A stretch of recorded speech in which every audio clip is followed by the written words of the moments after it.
This strike was taken in the earnest belief that it would prevent an imminent threat to our forces and the evacuees at the airport.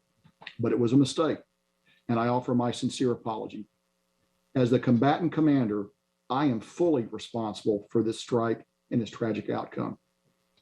While I've begun with the most important findings of our investigation, I do want to provide the background leading up to the strike and include an explanation as to why we felt reasonably certain that this was a legitimate strike on an imminent ISIS-K threat, with no indication that the strike would result in civilian casualties, as we asserted in our initial statements.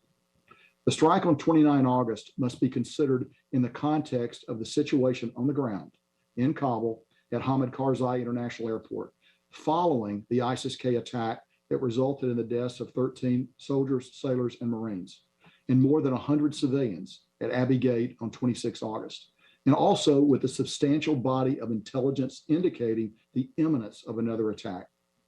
In the 48 hours prior to the strike, sensitive intelligence indicated that the compound at point number 1 on the map, and let's bring the map up now, please. And we're just going to bring this up. Hopefully you have an opportunity to see it here as we go forward. Okay. John, can you see the map there? They've disabled you, sir.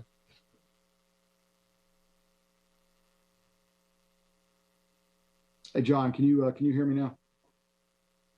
And the press have hard copies. Okay, Roger. Then I'm going to continue based on that. Then, John, in the 48 hours prior to the strike, sensitive intelligence indicated that the compound at point number 1 on the map was being used by ISIS-K planners, used to facilitate future attacks. We were also receiving a significant number of reports indicating multiple avenues of attack, which were being planned simultaneously, through which ISIS-K would attempt to harm our forces, including with rockets, suicide explosive vests, and vehicle-borne improvised explosive devices.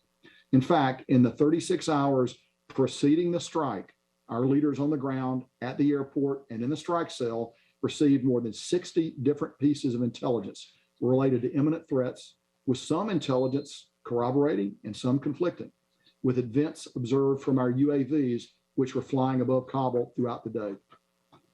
One of the most recurring aspects of the intelligence was that ISIS-K would utilize a white Toyota Corolla as a key element in the next attack. Because the compound at point number 1 was our strongest lead for this series of imminent attacks, we initiated an intense surveillance of the compound with as many as 6 MQ-9 Reapers on the morning of 29 August.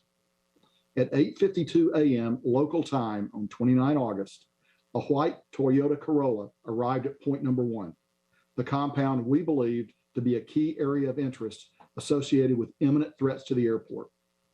2 adult males exited the vehicle, met with an adult male in the compound, and received a bag from him.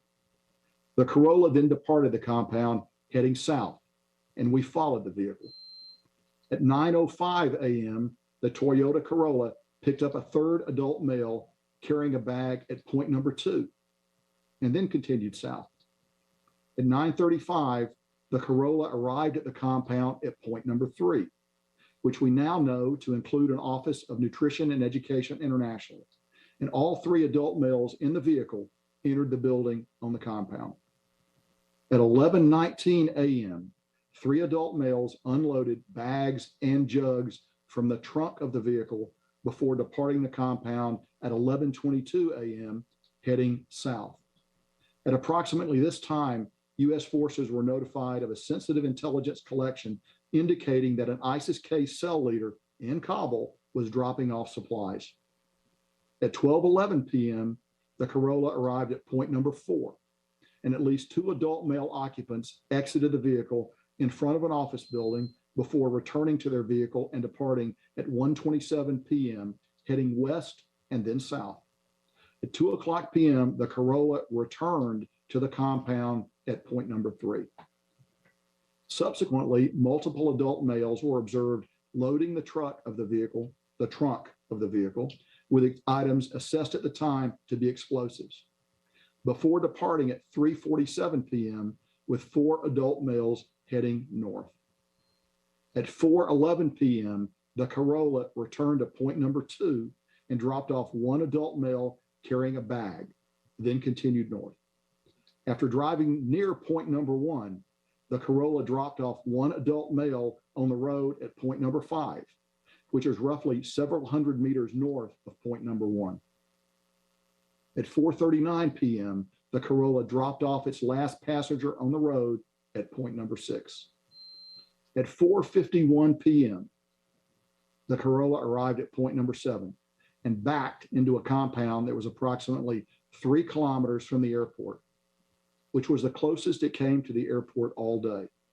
We were very concerned that the vehicle could move quickly and be at the airport boundary in a matter of moments. By this time, we had observed the vehicle for about 8 hours. While in the compound, the vehicle was observed being approached by a single adult male assessed at the time to be a co-conspirator. The strike was executed at this time because the vehicle was stationary and to reduce the potential for civilian casualties. The single Hellfire missile was fused to detonate inside the vehicle to further minimize the chance for civilian casualties. It struck the vehicle at 4:53 p.m., which produced an explosive event and follow-on flames significantly larger than a Hellfire missile would have been expected to produce.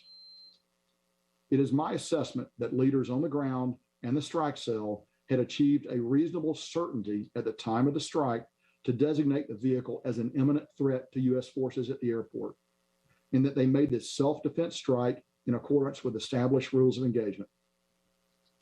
That assessment is based upon interviews with leaders on the ground and members of the strike cell, on a review of the intelligence available to the team at the time of the strike, and on the team's interpretation of how this vehicle and its occupants' actions were confirming the intelligence that they were seeing. It is further my assessment that the strike team were convinced at the time of the strike that the area was clear of civilians and that they had taken prudent steps in regards to weaponeering the strike to minimize the potential for civilian casualties. Finally, it is my assessment that they did believe, as reported, that there was a secondary explosion. Our investigation now concludes that the strike was a tragic mistake. First, I will stress this was not a rushed strike.